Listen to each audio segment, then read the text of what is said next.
ሰላም እንዴት ናችሁ? ይህ ራፊ አዲስ ቲዩብ ነው። ዛሬ ይዤላችሁ የቀረብኩት የተቆራጭ ኬክ አሰራር ነው። ተከታተሉኝ።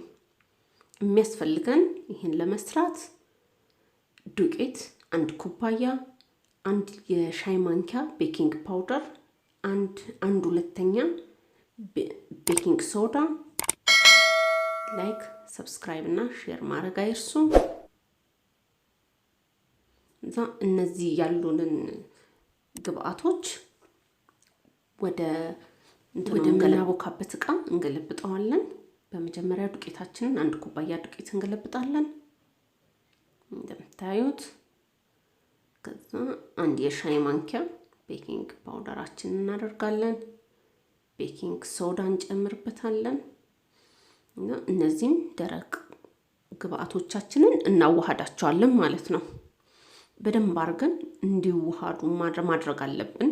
ሌላኛውን ፈሳሽ ከመጨመራችን በፊት ይሄ በደንብ መዋሃድና መገናኘት አለበት ማለት ነው። እዚህ ላይ አሁን ፈሳሽ ግብአታችንን በመጀመሪያ ሚክስ እናደርገዋለን ማለት ነው። እንደባልቃለን። 2 እንቁላል መካከለኛ ሳይዝ፣ 1 የሻይ ማንኪያ ቫኒላ እንጨምርበታለን። እንደምትመለከቱት ቫኒላ ጨምርበታለሁ። ከዛ የምግብ ዘይት ወይም ቂቤ መሆን ይችላል። የገበታ ቂቤ ማቅለጣችሁ መጨመር ትችላላችሁ፣ ወይም የምግብ ዘይት መጨመር ትችላላችሁ። ወተት የምንጨምረው እየመጠን ነው ማለት ሙሉውን አንጨምርም። በሰጠኋችሁ ሳይዝ የተወሰነ እንጨምርና ሊጡን ስናቦካ ነው የምንጠቀመው። ከዛ ስኳር እንጨምራለን። ስኳር በአንድ አንጨምርም፣ እያየነው እየመታ ነው የምንጨምረው ማለት ነው። የተወሰነ ያህል ከመታኑ በኋላ በደንብ ሲዋሃድ እንጨምርበታለን ተጨማሪ ስኳር ማለት ነው። እንደምታዩት በደንብ እየተመታ ነው። ክሬም እስኪሆን ድረስ ስኳሩን ትጨምራላችሁ። ቀስ ያላችሁ መጨመር ትችላላችሁ ስኳሩን። ይሄ ነገር ክሬም እስኪሆን በደንብ እንትን ማድረግ አለበት፣ መመታት አለበት። በእጅም ቢሆን ይቻላል። ከዛ እዚህ ላይ ገልብጠን እናቦካዋለን ማለት ነው። እንዳይጓጉልብን በደንብ ማማሰል አለብን። በደንብ አማስሉት። እንደምታዩት እኔ በደንብ እያማሰልኩት ነው። ለቁርስ ለ4 ሰዓት ለልጆች የሚላክ ምናምን በደንብ ይሆናል። ሞክሩት። እንደዚህ መድረቅ የለበትም።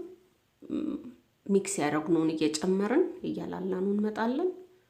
አላላ ካለንና ትንሽ ደረቅ ካለብን ምን እናደርጋለን? ቅድም ያስቀረናት ወተት ስላለች እሷን ጨምር እያደረግን እናቦካዋለን ማለት ነው።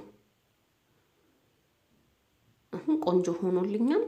ለመጋገር ሬዲ ነው። ፓትራችንን ዘይት እንቀባዋለን። በደንብ ሁሉም ቦታ እናዳርስና ዘይት እንቀባዋለን ማለት ነው።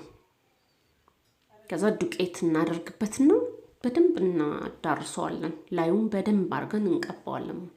በኋላ ስናወጣው ዳቦአችን ኬካችን እንዲላቀቅልን ይረዳናል በቀላሉ። እስከ ላይ ድረስ እስከ ጫፉ ድረስ ነፍቶ ስለሚመጣ በደንብ አድርጋችሁ እስከ ላይ ድረስ መቀባት አለበት ማለት ነው። ዱቄቱ እንደምታዩት ታያችሁት፣ ሙሉን ቀብቼዋለሁ።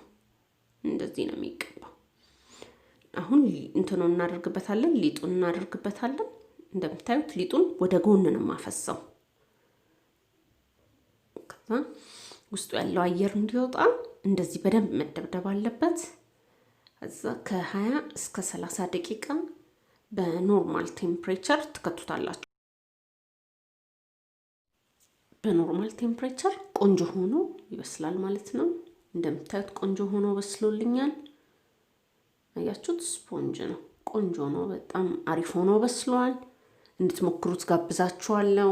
ሰብስክራይብ ማድረግ አትርሱ። ሌሎቹንም ቪዲዮዎችን ተመልከቷቸው። ስለተመለከታችሁኝ በጣም አመሰግናለሁ። ደህና ሁኑ።